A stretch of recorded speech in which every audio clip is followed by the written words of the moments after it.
Ok, Boker Tov. Ah, ressortir un peu. Cette semaine, on va donc parler du livre de Shemot. Et peut-être que la. Attends, je lui réponds, je m'excuse.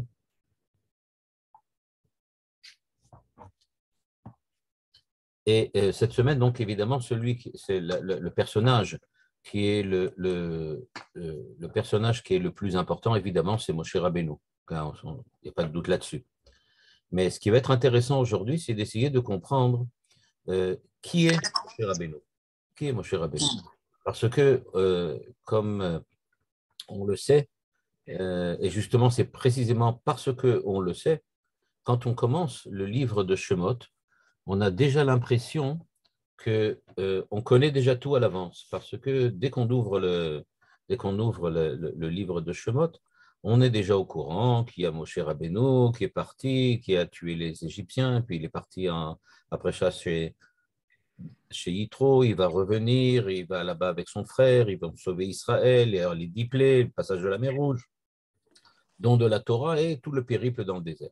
C'est-à-dire que le problème pour nous dans la lecture du livre de Shemot, comme le reste des lectures de la Torah en général, globalement, c'est qu'on sait déjà à l'avance qu'est-ce qui va se passer.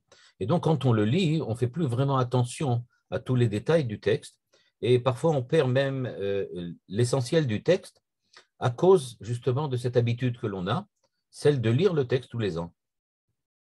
Et donc, cette semaine, on va essayer de réfléchir, et j'ai utilisé le texte du Rav Zaks, on va essayer de réfléchir sur la personnalité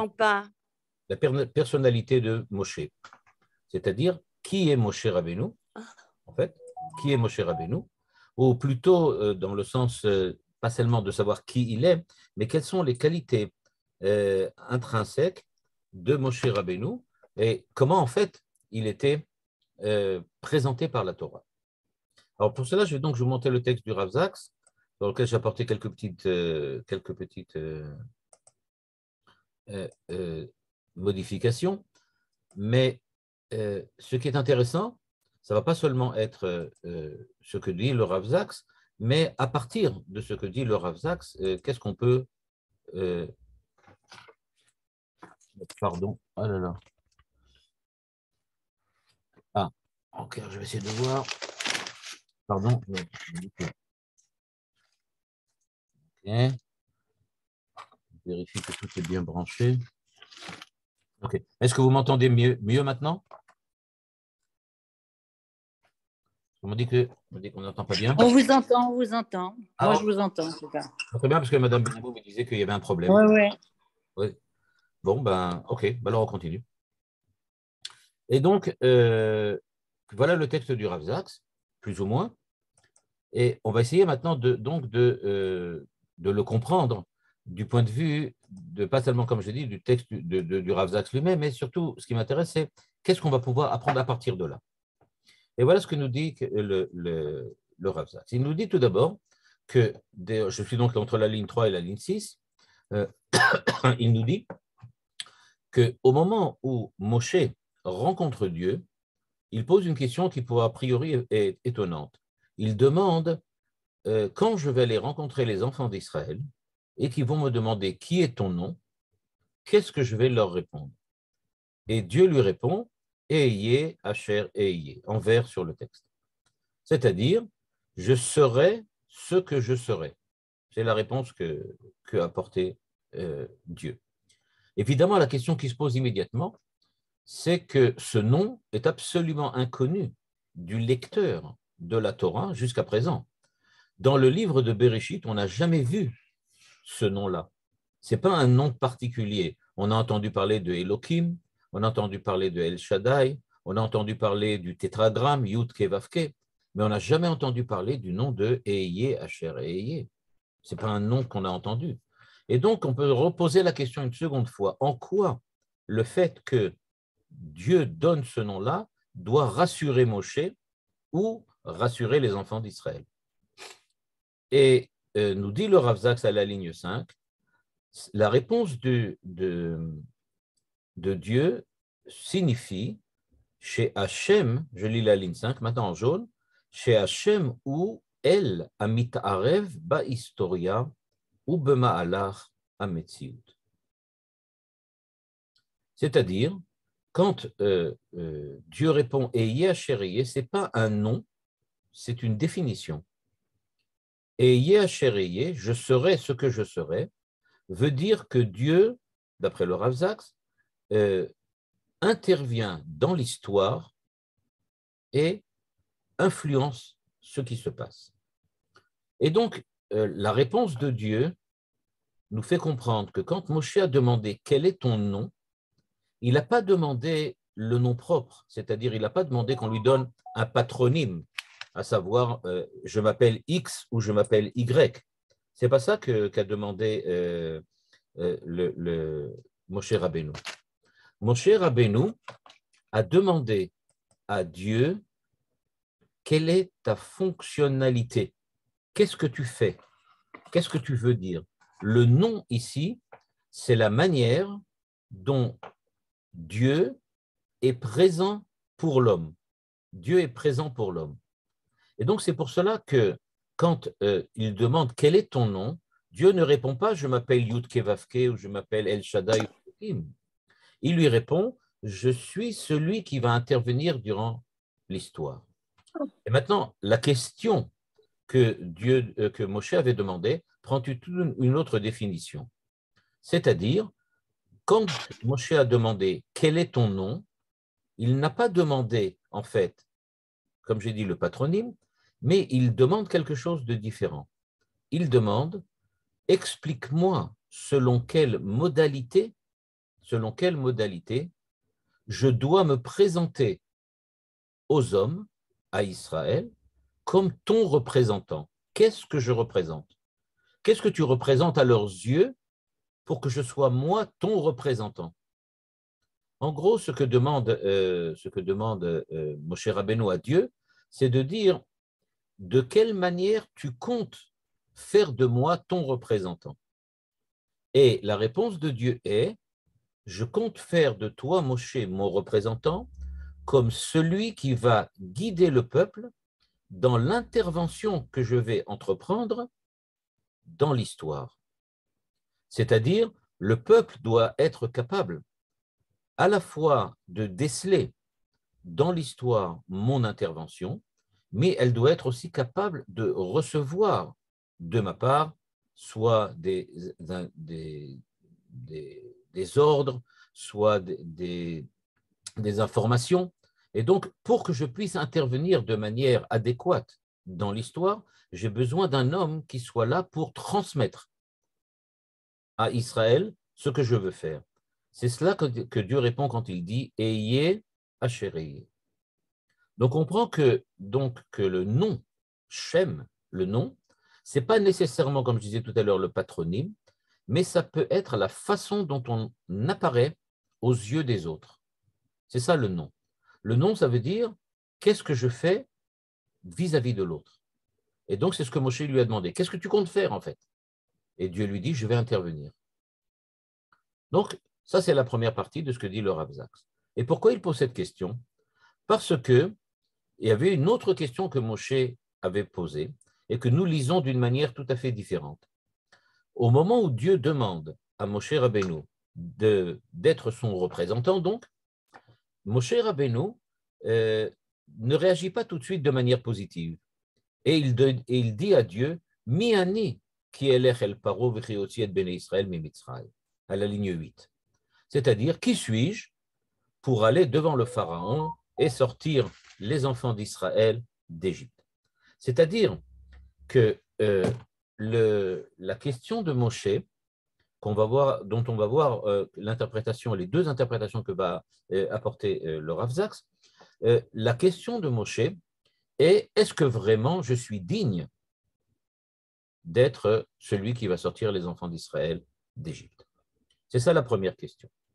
Et donc, dans ce cas-là, quand nous dit le Rav Zaks, entre la ligne 10 et la ligne 14, on comprend, quand nous quand on lit le texte, eh bien, on peut très bien comprendre ça comme une question tout à fait d'humilité, la preuve de l'humilité de Moshe Rabbeinu.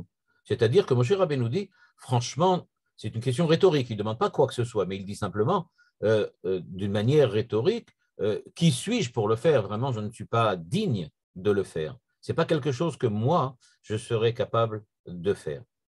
Et donc, il dit, je ne suis pas celui qui est capable de faire sortir les enfants d'Israël. Et donc, ce qui se passe, c'est que Dieu ne répond pas, ou plutôt ne fait comme si il n'avait pas entendu la remarque de Moshe. C'est-à-dire, Dieu lui dit, je vais intervenir, je voudrais que tu me représentes aux yeux des enfants d'Israël, et c'est tout. C'est ça ce que je veux dire. C'est-à-dire, ce que dit en fait Dieu à Moshe, c'est que c'est moi qui vais faire l'essentiel du travail ici. Et puisque c'est moi qui fais l'essentiel du travail, la seule chose dont j'ai besoin de toi, c'est que toi, tu sois l'intermédiaire entre nous. Donc, ne te pose pas de questions, est-ce que je suis digne, est-ce que je vais faire sortir les enfants d'Israël? Non, tu ne vas pas faire sortir. C'est moi qui vais faire sortir les enfants d'Israël. Toi, tu as besoin d'être l'intermédiaire. Et j'ai aussi besoin d'un intermédiaire en face vers le Pharaon. Et donc, j'ai besoin que toi, tu sois là et que tu sois présent. Remarque le Rav Zaks, ce qui est quand même intéressant, c'est que Dieu ne répond pas. C'est-à-dire, il aurait pu lui dire tout ce que je viens de dire maintenant, il aurait pu le dire à Moshe. Mais Dieu ne répond pas. Il lui dit Eya Asher Ehyeh, répond sur le nom de Dieu. Et le Rav Zaks propose une première interprétation. Elle est ici de la ligne 15 à la ligne 21. Et il nous dit la chose suivante. Peut-être que c'est Moshe lui-même qui a répondu à cette question en prouvant par ses actes qu'il est digne de faire sortir les enfants d'Israël. C'est-à-dire que l'humilité de Moshe était de dire, et c'est une humilité véritable, la Torah le précise à la fin, dans le livre de Devarim, à la fin du livre de Devarim, quand il dit qu'il n'y avait pas de quelqu'un de plus humble que Moshe. Et donc, quand Moshe a vraiment posé la question, est-ce que vraiment je suis digne? La réponse de Dieu est inutile parce que Moshe va y répondre par lui-même. Et le Rav Zaks nous amène 4 prophètes, ou même 5, qui ont prouvé que l'humilité, c'est une des qualités essentielles du prophète. Et que ce qui se passe, c'est qu'à chaque fois que Dieu intervient ou demande à un prophète d'intervenir, le prophète se sent par une humilité véritable indigne du fait que Dieu s'est tourné vers lui. Et c'est pour ça, par exemple, que dans le cas de Yeshayahu, à la ligne 17, quand Dieu lui donne une prophétie particulière, Yeshayahu répond « Comment je peux véritablement être prophète? Ish tameh sfataim anochi.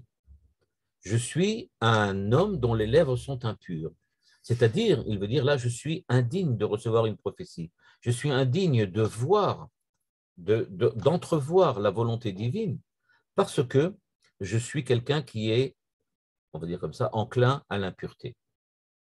On voit bien que le prophète a cette réaction première, une réaction d'humilité, de modestie, de se dire comme quelqu'un qui est indigne de recevoir la prophétie. Parce qu'il faut bien comprendre, et cela on l'apprend par exemple par Maïmonide dans les Ilchot Yesodei HaTorah, au début de son livre sur le Yad HaChazaka, dans le Yad HaChazaka, pardon, Rambam dit la chose suivante.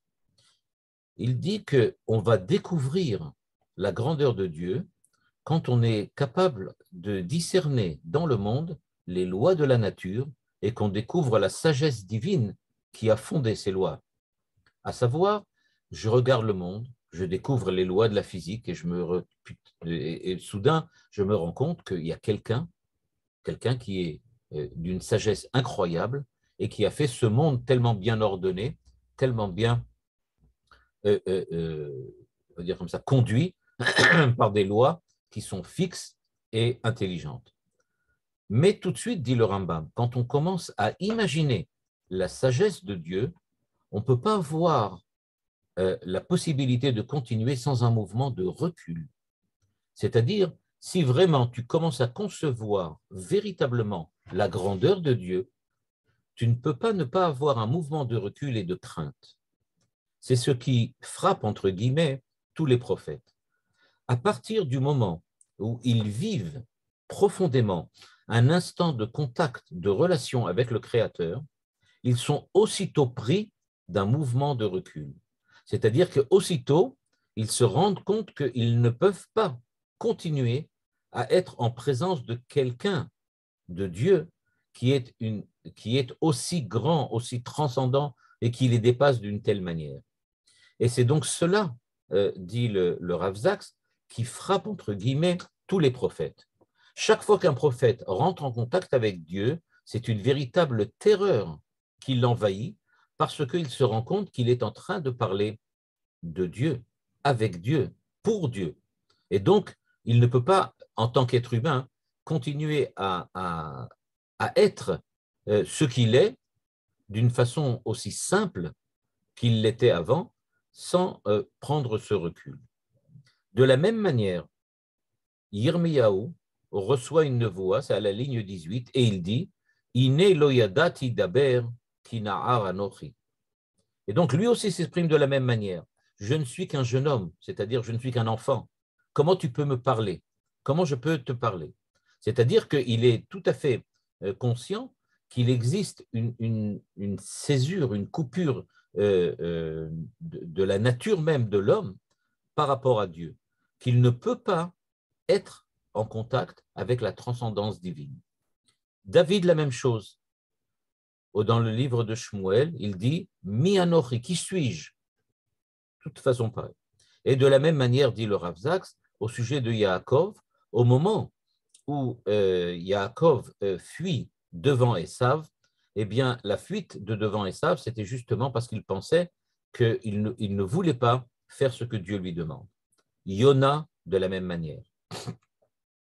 Donc, on voit que, en fait, la Torah nous souligne que dans la question, dans le questionnement, mi anochi chez Elech, c'est-à-dire qui suis-je pour aller sauver les enfants d'Israël, il ne s'agit pas simplement que de souligner l'humilité, mais souligner le fait qu'un prophète, aussi grand soit-il, est toujours dans un état de recul, de retrait par rapport à la prophétie elle-même. Comme si la prophétie était la façon dont l'homme s'approche de Dieu, mais c'est aussi le moyen pour l'homme de découvrir combien il ne peut et ne doit s'approcher du Créateur. Il y a une espèce de paradoxe. On s'approche, mais on refuse de s'approcher.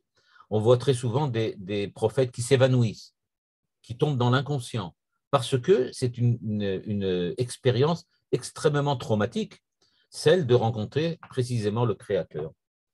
C'est pour cela que souvent, quand on m'avait demandé, des gens me demandent par exemple, est-ce que tu peux me prouver l'existence de Dieu? Alors je leur ramène ces versets, je leur dis, regarde ce qui se passe quand quelqu'un voit Dieu. C'est-à-dire, regarde la terreur qui les prend, le fait qu'ils sont complètement anéantis face au Créateur. C'est-à-dire que demander de voir Dieu, ce n'est pas quelque chose d'aussi évident que ça. Il faut s'y préparer.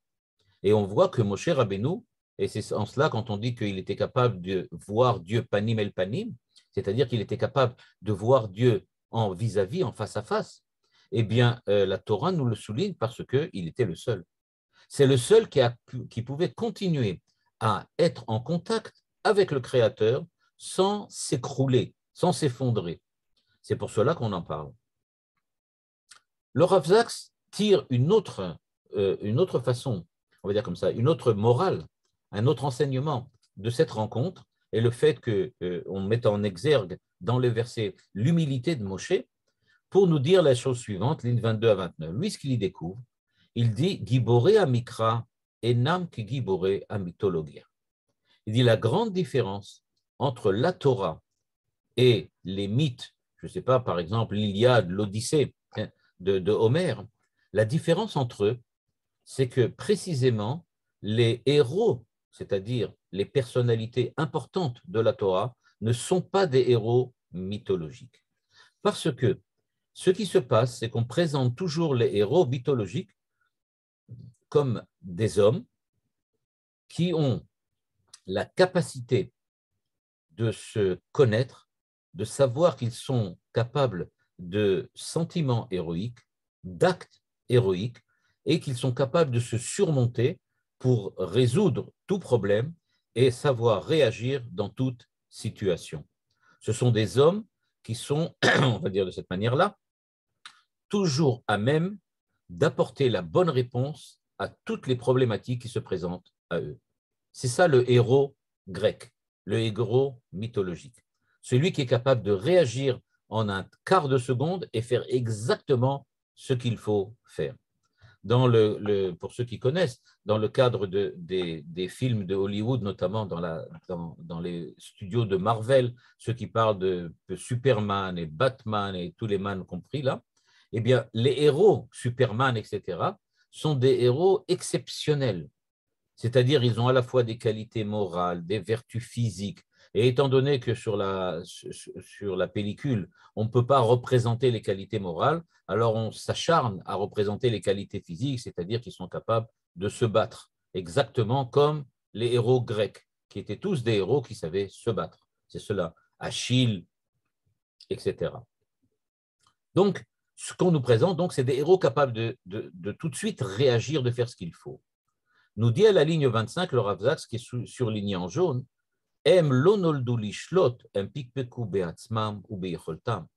l'inverse se produit exactement chez Moshe, chez Yona, chez Shmuel, chez David. C'est-à-dire qu'au contraire, les héros du Tanakh sont des anti-héros grecs. C'est à savoir que l'anti-héros grec que nous présente la Torah, c'est celui qui, dès qu'on lui propose d'être un héros, refuse et dit « je n'en suis pas digne, je n'en suis pas capable ». C'est-à-dire « je ne suis pas sûr que je saurais réagir ». Je fais quand même une petite remarque pour sauver l'honneur des studios Marvel, c'est qu'il y a ces dernières années, il y a eu une tentative, parfois réussie, de présenter des héros qui effectivement ont en eux aussi des facettes anti-héroïques, c'est-à-dire des héros qui font des erreurs, se trompent, sont pas sûrs d'eux-mêmes, sont même quelquefois des crapules, plus ou moins. C'est-à-dire que là aussi, on se rend compte que le héros Superman, Batman, c'était bien peut-être dans les années 50, on avait besoin après la Seconde Guerre mondiale, de revivre ce moment de la victoire américaine et donc de présenter le héros américain qui est toujours capable de sauver tout le monde comme par un personnage particulier, un personnage mythologique. Et donc on a choisi Superman, Batman, etc. pour représenter ces êtres-là. Mais ce que veut dire le Rav Zaks, c'est que donc les prophètes, donc les héros de la Torah, sont des héros qui ont toujours la capacité de se remettre en question. C'est-à-dire ce ne sont pas des gens comme les héros grecs qui ont tout de suite une conscience absolue de ce qu'ils sont et de ce qu'ils sont capables. Au contraire, ce sont des gens qui manquent de bitachon atzmi, c'est-à-dire qu'ils manquent d'être sûrs d'eux-mêmes. Et donc, ce qu'ils cherchent à chaque fois, c'est demander à Dieu, tu es vraiment sûr que je peux le faire? Tu es sûr que c'est bien à moi que tu t'adresses, parce que je ne suis pas sûr que je suis capable. Et donc, dit le Rav Zaks en bleu, ici, ligne 28, Domé kim'at, chez Trushat Katnut, Isiman Legadlut. C'est quand tu as cette humilité, dit le Rav Zaks, que tu prouves que tu es quelqu'un qui est héroïque. Parce que justement, je rappelle une parole célèbre de Jean Gabin dans un des films, dans un de ses films, à laquelle on lui demande comment je pourrais reconnaître monsieur un tel, et ben il dit c'est un monsieur, c'est un imbécile. Et il dit oui, mais enfin des imbéciles, il y en a partout. Et la réponse de Gabin dans le film, c'est de dire oui, mais de cette taille-là, c'est justement à ça qu'on le reconnaît. C'est-à-dire que quand on est véritablement quelqu'un de humble, je paraphraserai donc Gabin, quand tu es vraiment humble, quand tu as cette humilité-là, alors là, tu prouves que tu es vraiment un héros. Parce que l'humilité, ce n'est pas simplement, comme disait, je crois que c'était Sacha Guitry, qui disait que l'humilité, c'est la qualité des hommes qui n'en ont pas d'autres. Sous-entendu, quand tu es modeste, eh bien, ça veut dire que tout simplement, tu es nul. Alors, au contraire, nous dit le Rav Zaks, la Torah nous apprend que l'humilité, c'est la force des gens exceptionnels. C'est-à-dire que le fait qu'ils soient capables de se remettre en question à chaque instant, c'est ça qui prouve qu'ils sont devenus grands, parce qu'ils ne se contentent jamais de ce qu'ils sont et qu'ils cherchent toujours à se perfectionner. Ils cherchent toujours à être meilleurs. C'est pour ça qu'ils se posent la question de savoir Qui suis-je? C'est-à-dire, est-ce que vraiment je suis digne de ce que la Torah demande? Parce que justement, ils ont cette capacité-là de dire, OK, je me demande qui je suis parce que vraiment, je pense que je ne suis pas encore suffisamment parfait. Par contre, les héros grecs ou les héros des Superman, eux, sont des héros complètement différents. Ça, c'est la première possibilité que nous présente le Rav Zaks. Et donc, comme je résume un petit peu ce qu'on a dit jusqu'à maintenant, donc j'ai dit que dans la première partie, on avait vu donc que la question qui suis-je que posait Moshe était une question de savoir comment je peux être le représentant de Dieu. Et le Rav Zaks nous dit par l'humilité. C'est ça justement qui définit la capacité de ces hommes à être des prophètes. Le Rav Zaks aborde maintenant une deuxième question qui, elle, est déjà beaucoup plus profonde. Il nous dit entre la ligne 30 et la ligne 33 ici, ce qui est surligné en rose, Aval betor sheelat mi anochi mistateret sheela nosefet mi anochi, à savoir, enena rak sheela shel raoui o lo, היא עשויה היא גם שאלה של זהות. הוא מדבר על עצמו ושואל את עצמו מי אני, מי הזהות שלי, האם אני שייך לבני ישראל. C'est-à-dire que la question de Moshe n'est pas une question selon laquelle Moshe demande est-ce que je suis digne de faire par humilité, mais il demande une question véritable. Ce n'est pas une question rhétorique, parce que quand on dit mi anochi d'un point de vue rhétorique, ça veut dire est-ce que j'en suis capable.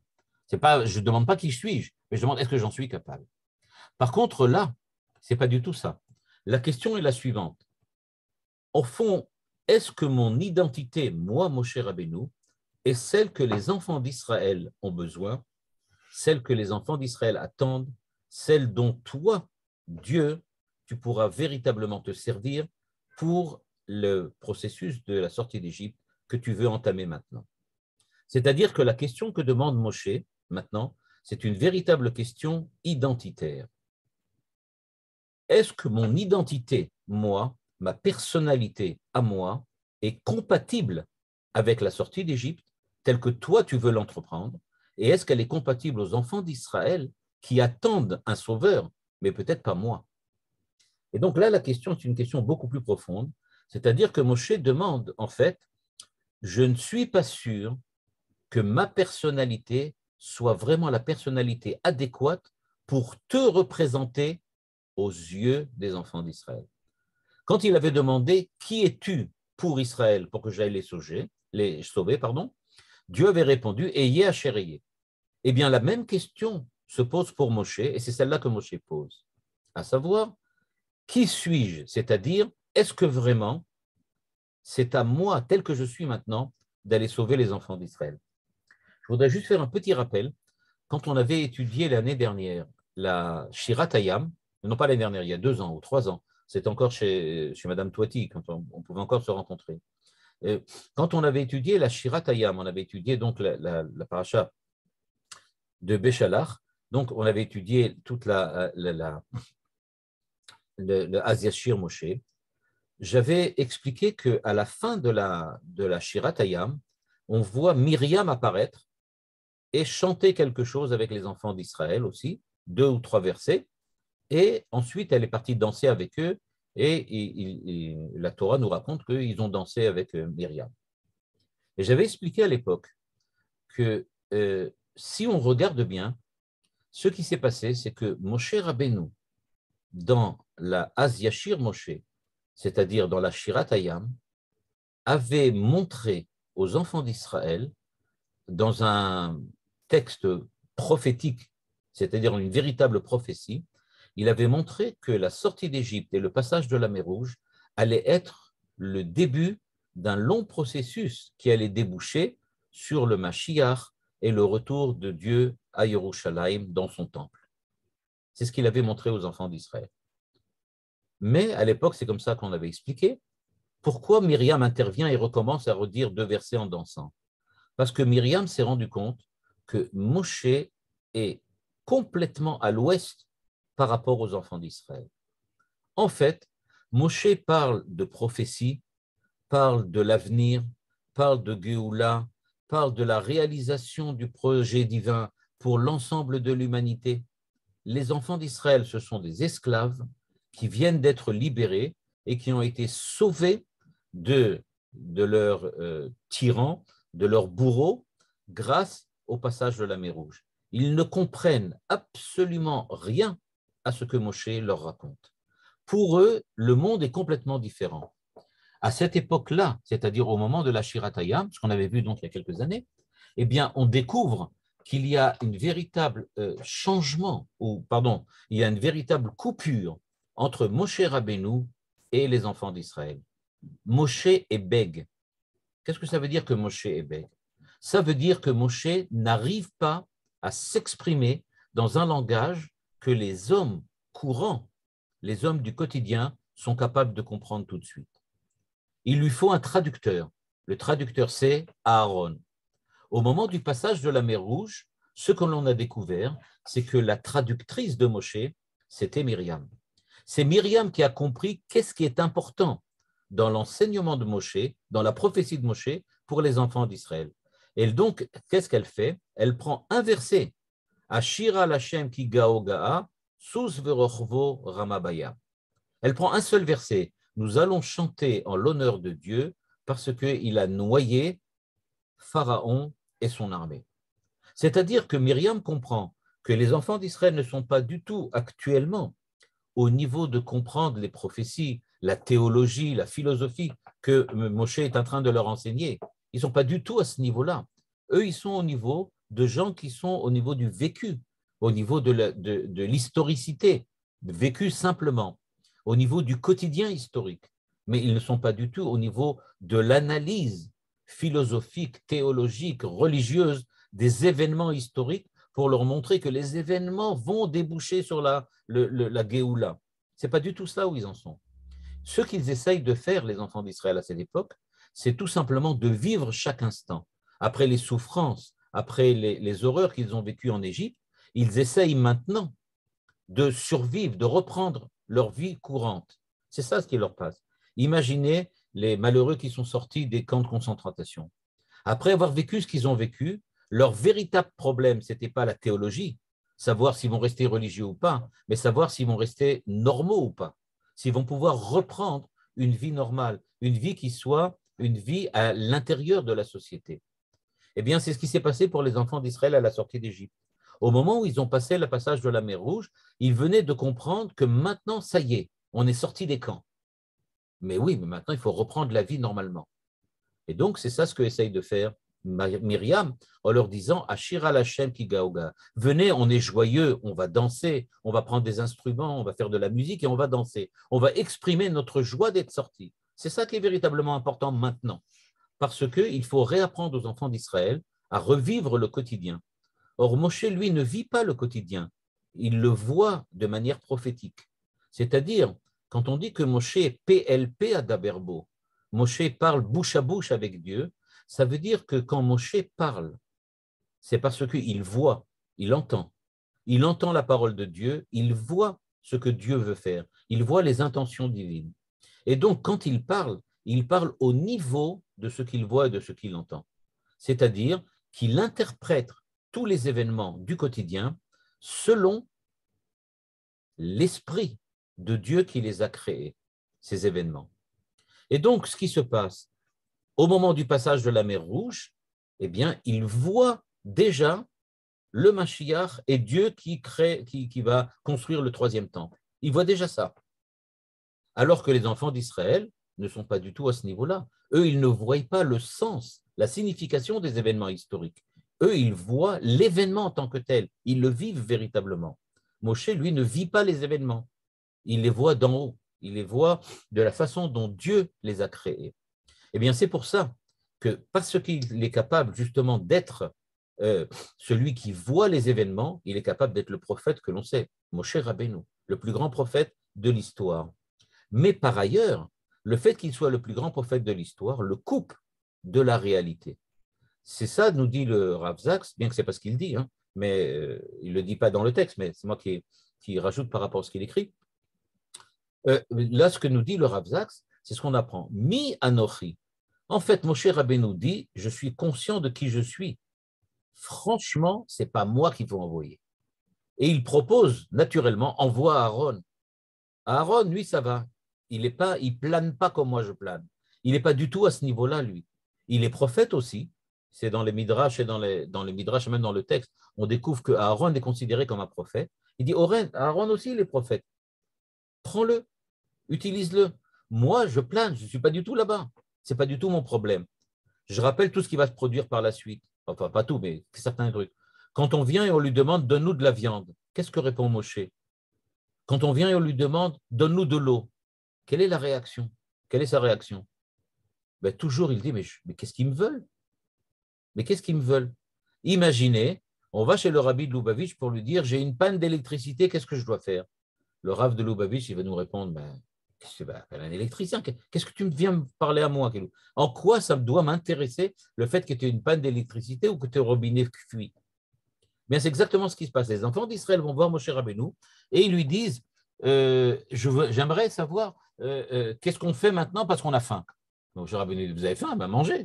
Quel est votre problème? Donc, c'est ça ce que la réaction de Moshe. Moshe donc demande, Mi anochi, qui suis-je?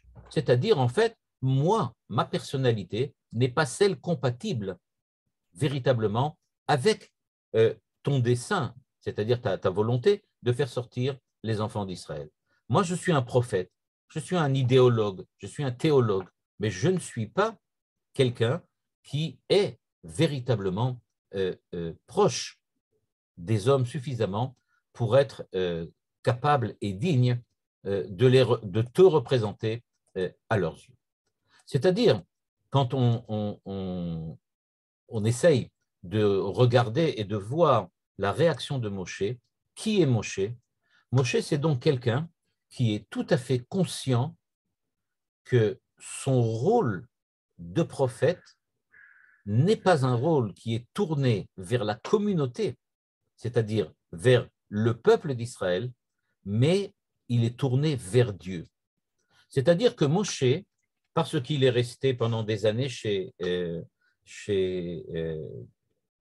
Lavan là-bas, chez Yitro, pardon, qu'il est resté des années chez Yitro, pardon, j'ai confondu avec Yaakov, il est resté des années chez Yitro, parce que parce que Moshe est resté des années chez Yitro, eh bien, il est devenu quelqu'un d'introverti, quelqu'un qui vit sa relation avec Dieu de manière intime, mais il n'est pas du tout fait pour l'action, il n'est pas du tout fait pour se présenter aux hommes. Ce que Moshe Rabbeinu essaye de faire, c'est vivre cette situation prophétique dans une relation personnelle, intime avec Dieu. Il est un petit peu comme quelqu'un qui s'enfermerait un petit peu dans un monastère pour vivre son côté religieux, mais pas du tout parce qu'il a l'intention de guider les enfants d'Israël. Et c'est pour ça qu'il demande Mi anochi.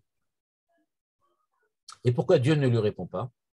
Eh bien, il me semble que la réponse que le Rav Zak nous avait apportée précédemment est aussi la réponse à cette question. Dieu ne répond pas parce qu'en fait, c'est Moshe Rabbeinu qui va prouver petit à petit qu'il est, oui, digne d'être le représentant de Dieu face aux enfants d'Israël.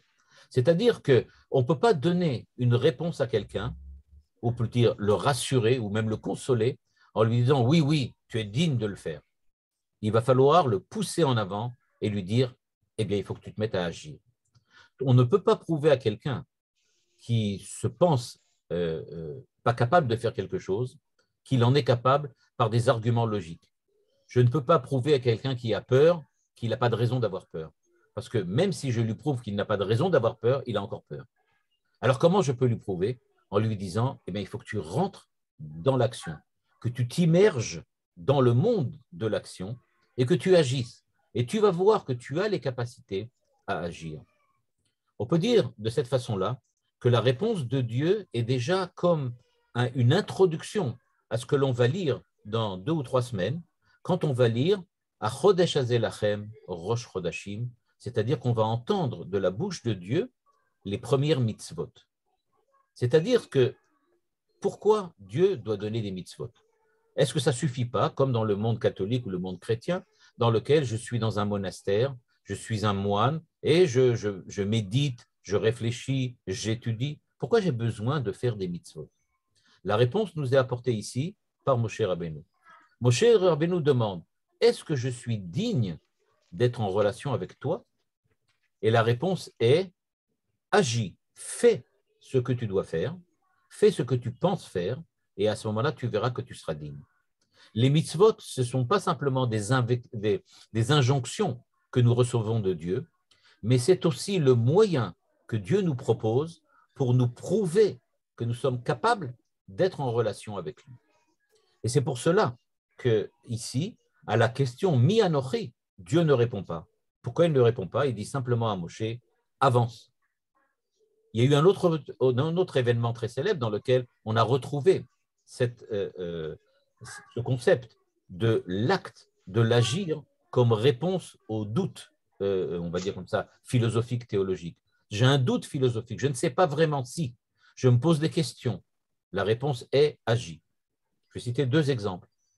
Narshon ben Aminadav. Au moment où on va traverser la mer Rouge, eh bien, Moshe prie. Les enfants d'Israël pleurent. Et Dieu dit, faites quelque chose. C'est-à-dire, vous avez peur, c'est-à-dire, vous pensez que vous n'êtes pas capable, que tout est perdu. Eh bien, agissez. Il faut d'abord agir. Quand vous allez agir, vous allez comprendre que oui, je suis avec vous et que je vais vous aider. Mais il faut que vous agissiez vous-même. Il faut que ça commence d'abord par un acte, un agir. Après ça, vous pouvez réfléchir. Autre possibilité, peut-être, mais à un autre niveau évidemment, c'est le fait que la politique qu'avait entamée le rabbi de Lubavitch depuis très longtemps déjà, de dire à ces chassidim, quand vous essayez de rencontrer les enfants d'Israël, c'est-à-dire tous les juifs que vous allez rencontrer, ne commencez pas à leur faire des grands discours de philosophie, de chassidout, de marchevet Israël, etc. Demandez-leur de mettre les tefilines, d'allumer les bougies et de faire des actes, d'agir.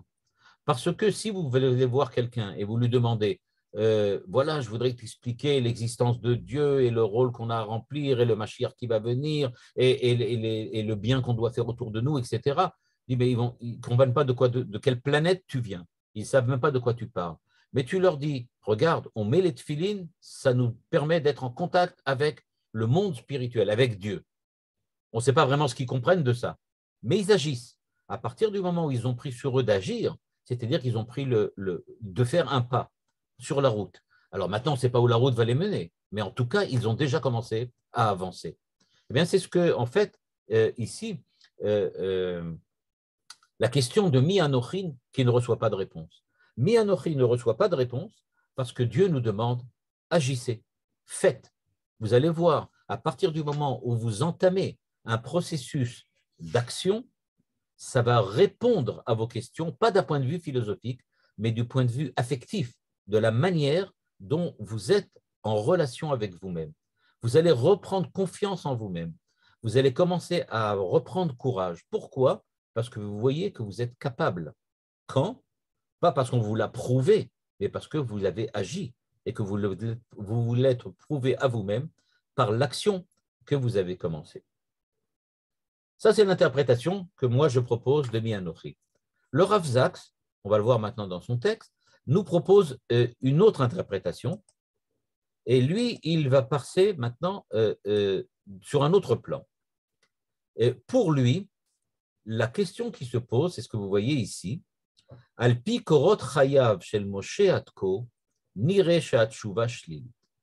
Ce que va faire le Rav Zaks, c'est qu'il va essayer d'expliquer que le véritable problème qui se pose aux yeux de Moshe, c'est que Moshe se dit complètement, du point de vue de son identité, complètement différent des Hébreux. Pourquoi? Il est né en Égypte et il a vécu plus ou moins la majorité de sa vie chez Yitro, dans le pays de Midian.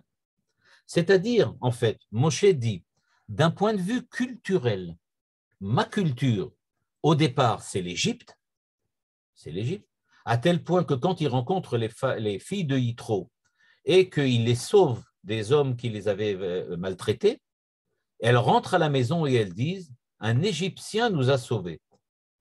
C'est-à-dire qu'elles n'ont absolument pas vu en Moshe quoi que ce soit qui peut rappeler qu'il est un Hébreu. il a l'air de quelqu'un qui a été créé, culturellement parlant, de sa manière d'être, de sa manière d'agir, comme un Égyptien, quelqu'un de la cour égyptienne. Et donc, ce n'est pas non plus pour rien, d'ailleurs le Rav Zaks a trouvé cela, il retrouve que l'étymologie du mot Moshe en égyptien veut dire enfant.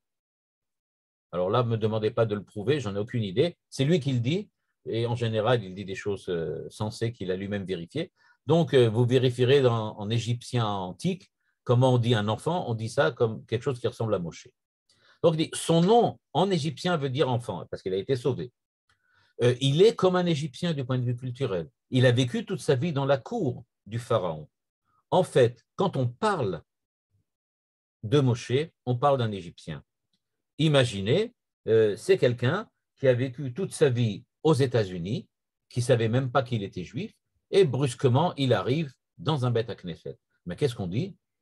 C'est un Américain qui est venu. On ne voit pas du tout qu'est-ce qu'il fait là. Pourquoi? Parce qu'on ne sait pas qu'il est juif. Deuxième possibilité, c'est parce que Moshe est en fait midianite. Pardon. À savoir, si on regarde bien, les années qu'il a passées chez son beau-père Yitro, avec lequel il s'est marié et avec lequel il a marié la fille, il ne faut pas oublier non plus, eh bien, on découvre du point de vue de la chronologie que la majorité de la vie de Moshe s'est passée jusqu'à présent, jusqu'au moment où on en parle, pas après, mais jusqu'au moment où on parle, elle s'est passée à Midian. C'est-à-dire, il est né en Égypte, il est égyptien, mais en fin de compte, quand il adopte une nouvelle culture, eh bien, c'est la culture midianite. Et donc, ce qui se passe, c'est qu'il est soit égyptien, soit midianite, mais il n'est certainement pas hébreu. Je rappelle aussi qu'au moment où il va tuer les Égyptiens qui avaient maltraité les hommes juifs Dathan et Abiram, la réponse ou la réaction de ces hommes hébreux, c'est de dire, mais qui tu es toi pour venir t'intervenir là-dedans? Qu'est-ce que tu fais là, toi? C'est-à-dire que, en fait, Moshe Rabbeinu va le découvrir, en fait, il n'est pas reconnu non plus par ses frères. Eux non plus ne le reconnaissent pas comme un hébreu habituel. Eux aussi voient en lui quelqu'un qui n'est pas véritablement un hébreu. Alors, qui est-il vraiment? C'est ça la question qu'il a demandé. Mi anochi, est-ce que vraiment j'ai la personnalité adéquate pour sortir les enfants d'Israël? Eux, ils ont besoin d'un hébreu. Moi, je ne suis pas hébreu. Je suis soit égyptien, soit je viens de Midian. Et donc, maintenant, ce qui se passe, c'est la chose suivante. Dans sa question, il y a encore une question encore plus profonde. Elle est la suivante. Tu veux sauver les enfants d'Israël de l'esclavage. Donc, tu veux quelqu'un qui soit comme eux, qui a subi l'esclavage. Mais moi, je ne l'ai pas subi. C'est-à-dire, il dit en fait, moi, j'ai passé ma vie en Égypte à la cour de Pharaon, et quand je me suis enfui de là-bas, j'ai vécu ma vie tranquillement, gentiment, chez mon beau-père Yitro. Comment moi je pourrais représenter des esclaves? On n'a jamais vu que c'est le représentant des esclaves qui soit un noble. Le représentant des esclaves, c'est Spartacus. Il doit sortir des esclaves, du monde esclave, et prendre la tête de la révolte des esclaves. Mais là, tu vas me demander à moi, un homme de la cour, de prendre moi à la tête. Je rappelle qu'il y avait que la même question s'était posée au moment de la Révolution française, quand Danton, Marat et Robespierre ont pris la tête de la Révolution française, et qu'un des reproches qu'on leur a adressé, c'est qu'ils étaient bien loin d'être des gens qui ont subi la mauvaise, on va dire comme ça, le mauvais traitement qu'on a donné à l'époque. Eux, ils faisaient partie de la grande bourgeoisie française et pas du tout du peuple vraiment à ce niveau-là. Et donc, ce que dit Moshe, il dit, ils ne me reconnaissent pas comme hébreu. Comment veux-tu qu'ils me reconnaissent comme leur représentant, comme leur dirigeant, comme leur roi?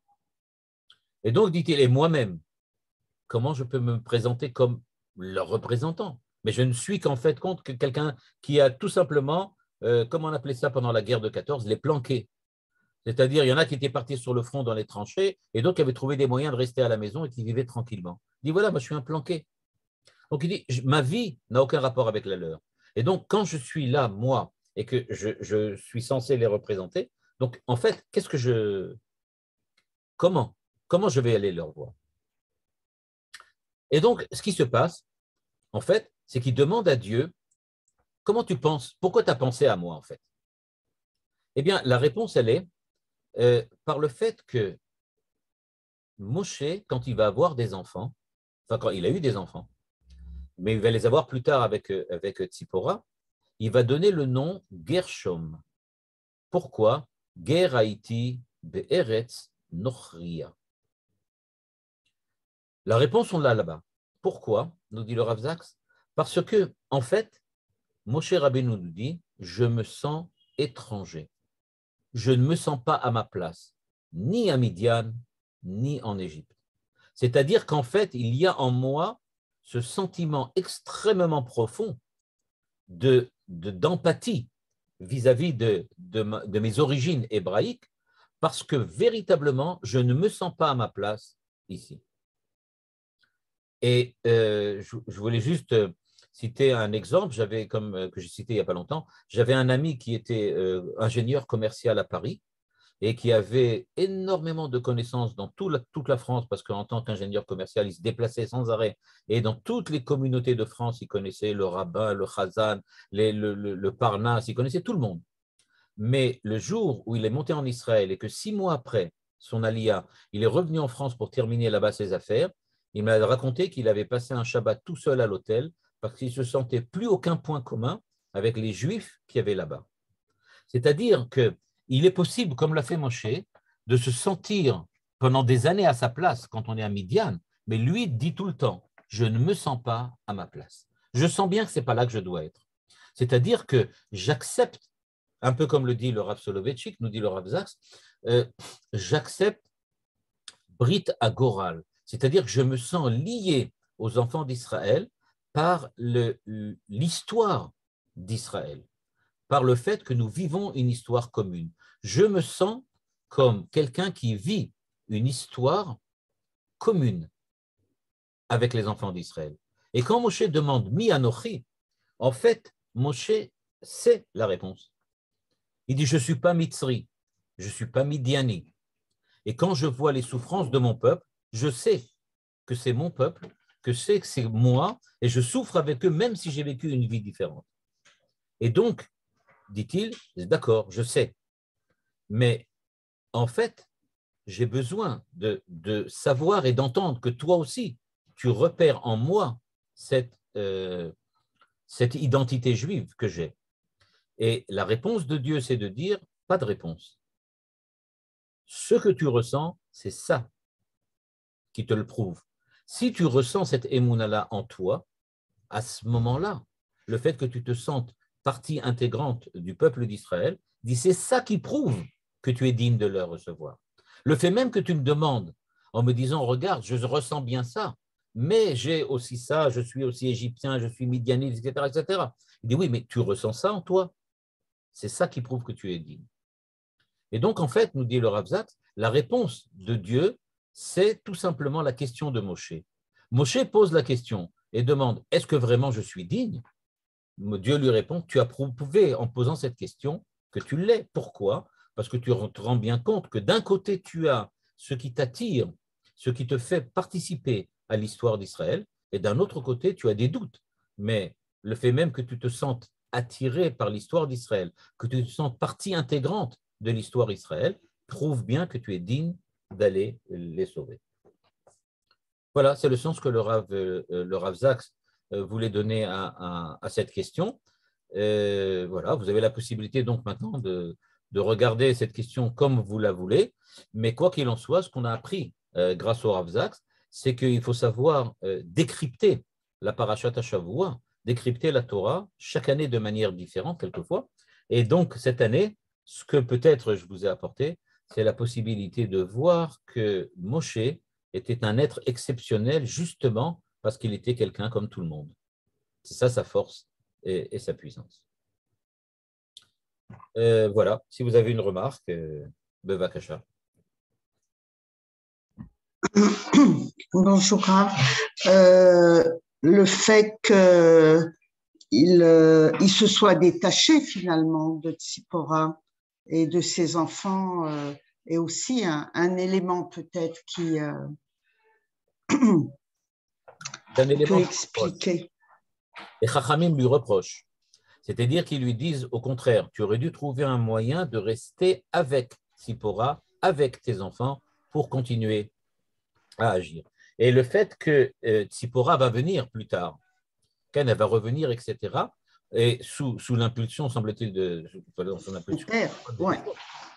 c'est justement à cause de cela. C'est pour dire à Moshe, ne décolle pas trop haut. C'est pas ça. Vous allez voir durant tout le livre de Shemot, Vaïkra, Baïmba, tant qu'on parle de Moshe, il y a toujours cette même problématique.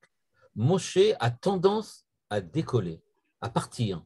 Et à chaque fois, il faut Aaron, Myriam pour le remettre sur le sol. Pour lui dire, hey, reste là, tu vas trop loin là, on ne te suit plus. Et donc, chaque fois, il va essayer. J'aurais envie de dire, mais bon, c'est pas très sympa qu'il prenait des petits joints pour dépasser tout ça. Les joints à lui, c'était qu'il était rattaché à Dieu et qu'il avait un joint spirituel. Comme voilà, ça. naturel, ouais, un joint surnaturel. Voilà. Il un joint un peu comme ça. Ok. Il y avait le joint facile, le joint théologique facile. Ok. Merci beaucoup. De rien, Shabbat Shalom. Shabbat Shalom. Shabbat Shalom. Shabbat Shalom. Shabbat Shalom. Shabbat Shalom.